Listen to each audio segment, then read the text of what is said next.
L'Hospital La Fe de València és líder en trasplantaments. En 2025 va dur a terme 49 trasplantaments de cor, batent el rècord d'operacions d'aquest tipus realitzades en només un any. Des de 1987 se n'han fet 1.111. Este matí alguns dels protagonistes han compartit la seva experiència. Són imatges d'un trasplantament de cor a l'Hospital La Fe l'any 1989. 2 anys abans s'havia dut a terme el primer trasplantament. Des d'aleshores s'han fet 1.111. El secret d'aquestes xifres? Profesionalidad, entusiasmo y generosidad. Eso es el secreto total. Generosidad sobre todo por los donantes y luego también por toda la gente del hospital.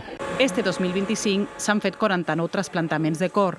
Un d'ells, el de Covadonga, de només 10 anys. Me encanta muy bien, sí.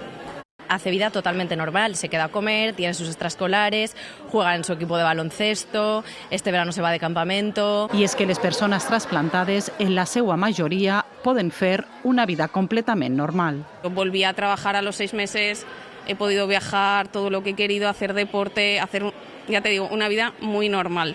La Fe és pioner en donacions cardíaques en pacients que moren després d'una aturada cardiorespiratòria irreversible.